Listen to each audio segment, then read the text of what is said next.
Lucia looked around town, watching all the other girls trying their respective disciplines of magic. She watched them till the sun went down. After getting ready to sleep, did she have an idea? The next morning, she started to create her own toilet. She finished the prototype just in time to make it to her next lesson with Claire. Claire looked a bit strange at the toilet, and the moment Lucia placed her deck inside of it. Time for my next turn. I draw. Lucia drew the top card of the deck and made an arch motion. She thought about it. Which would be someone like Estelle, someone would go out of their way to help others and to rise to the occasion. The card glowed. During the drawing phase, Lucia turned her hand so that she could see the card from the side. Witcher Healer. The card had an image that looked a bit like Estelle in a relatively revealing outfit with silver tag and defense points. Now, I play my first card face up. Show up. Witcher Healer. Lucia started to change. Her outfit became that of the healer card. Well, this feels great, Lucia whispered, feeling her body overflowing with energy.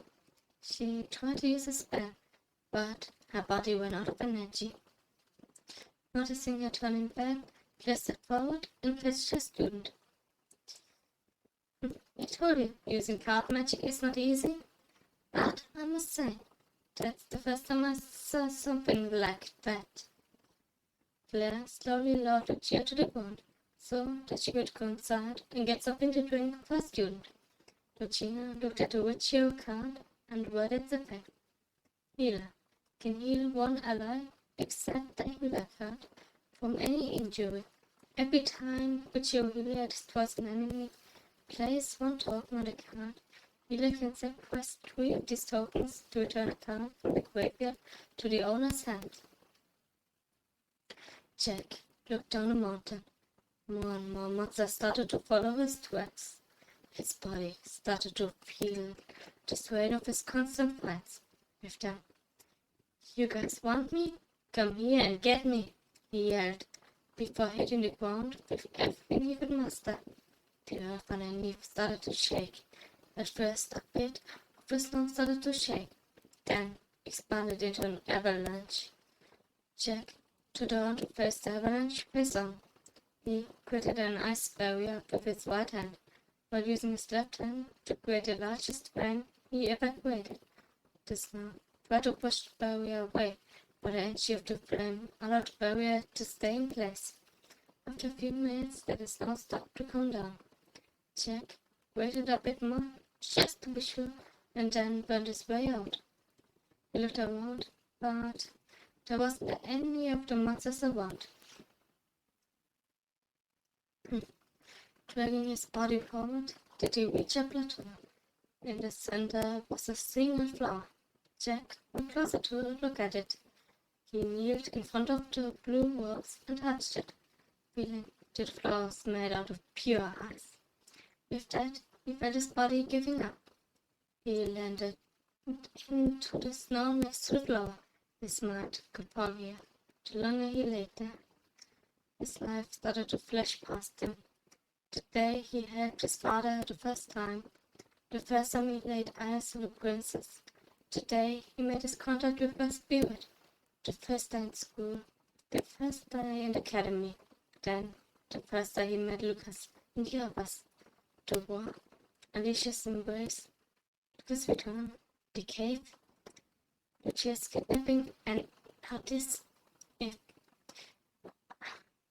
if only we would have been a step faster. With his last fall, the lights went out. Jackson still touched the floor as he stopped breathing. It only took a few seconds for the cold to encapsulate his body. The contract he made all those years ago finally broke, releasing the ice spirit that watched over him all this time. The spirit started to glow, not accepting defeat. The spirit notices the energy flowing through the flower. Lucia spent the next 3 days watching the upper witches in between her training sessions with Claire.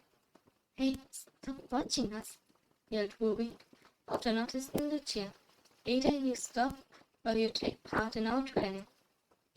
Lucia stepped forward into the arena, where the witches with offensive magic trained.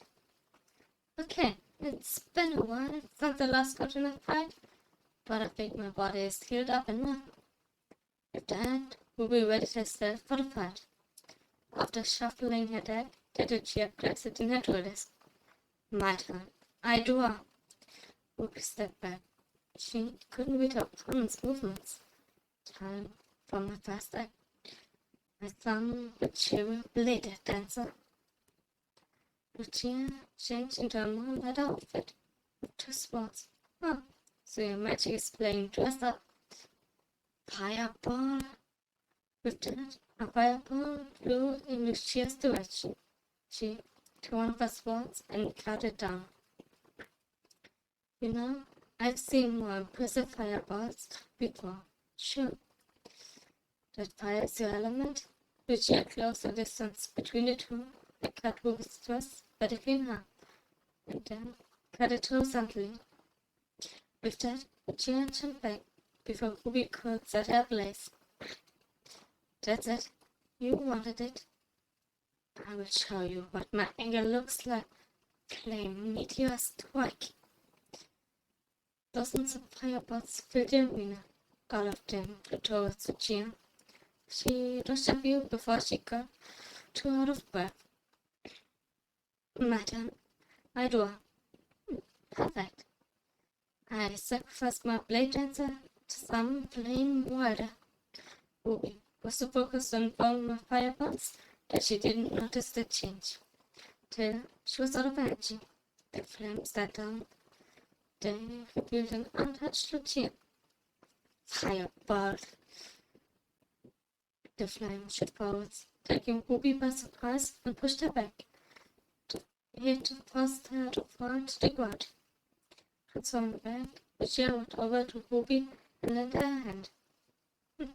"You nearly got me, but blinding yourself with your own spell is never a good idea." Ruby got back up. "Right, I should have noticed that.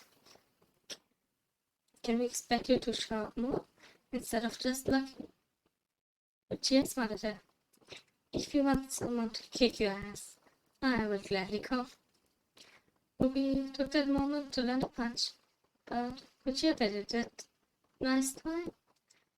I can't read enough of the future to see that one coming." In the evening, the elder witch showed up in Estelle's house. "I heard you made progress with your magic." Lucia blushed after I complimented. "Thanks, I'm trying my best. So, what brings you here, Miss Mary?" The witch sat down on the table and asked Lucia to do the same. "You have spent the last 2 days looking at the kinds of magic the other disciplines use, but staying away from your own, creating your own style. So I wanted to ask if you are aware of my discipline already." Lucia shook her head. "No, I tried once to read yours, but I can't." Mary had a light grin. "Good, because my magic discipline is layer magic. It is a special kind which allows me to combine multiple disciplines with each other, similar to what you do with your card magic, which is why I'm here. The start of magic is passed down from one elder to the next, and currently there's no other witch on the island that could use such a style of magic." Lucia stood up. "I only got here a few days ago. I do not want to become the next leader of the village." The elder forced her to sit down again. "I want you to take a deep breath. I know that, and I can see enough in the future to know that your destiny lies beyond this island. I just want you to take the test. so that someone is around should I become too old before a new leader could be found. Can you please give it a try? What is the test? Lucia asked after thinking about it for a bit. Mary pulled out an amulet with a red ruby inside of it. There is a temple on top of the Highlands Mountain. Go there with this amulet, and if you can enter the temple and read the book that lays inside of it, you passed. Lucia took the amulet. Do I have to do it now? Mary looked up. Of course not. You can go once you feel ready. The little ice spirit could feel the presence of the snowy mountain, and its life forms. It started to feel like it's about to be swallowed up by it, but it came already too far to just give up and let his partner down.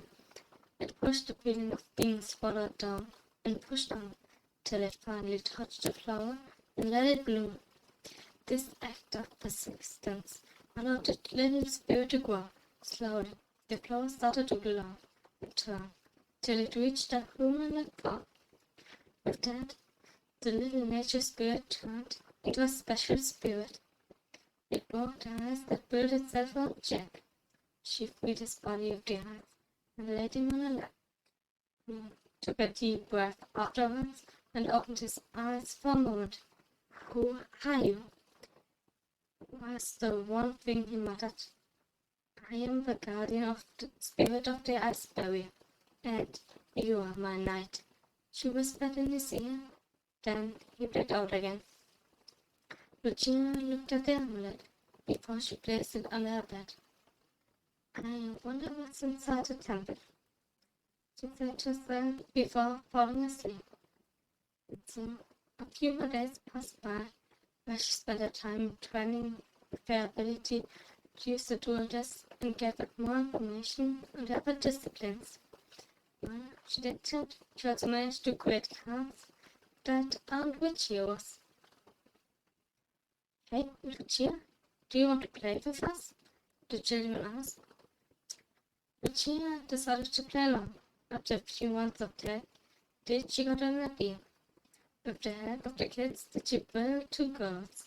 Okay. I will slowly explain the rules as we go, as we get to them. First of all, this is the goal. To gain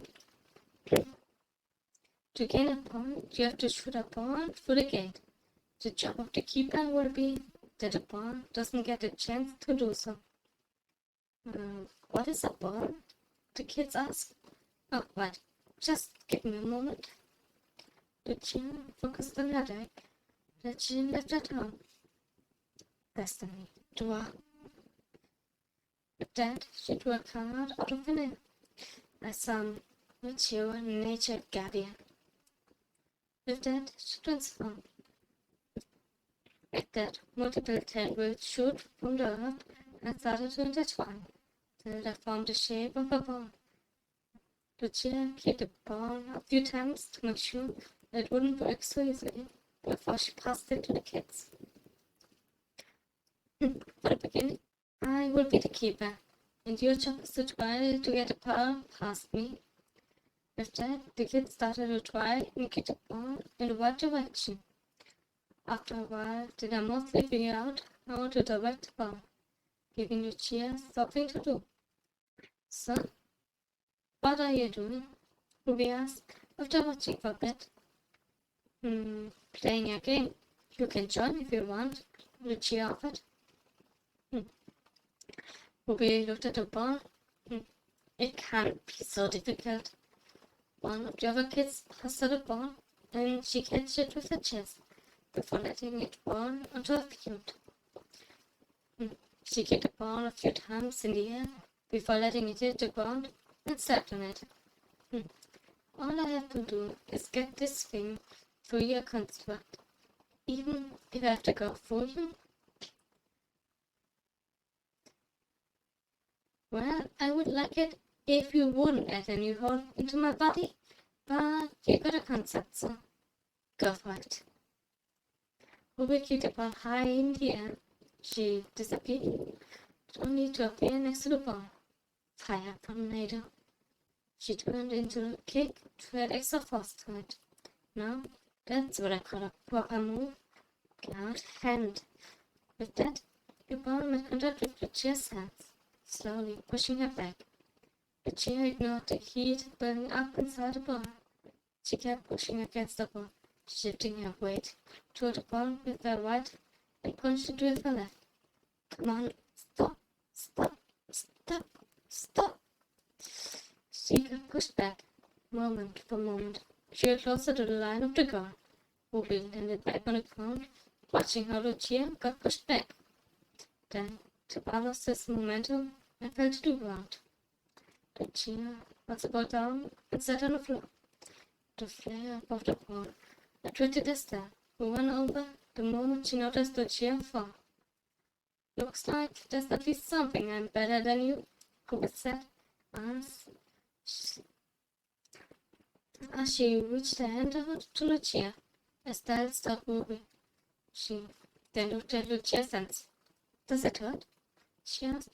Dumbfounded, Lucia looked at her before she looked at her own hands.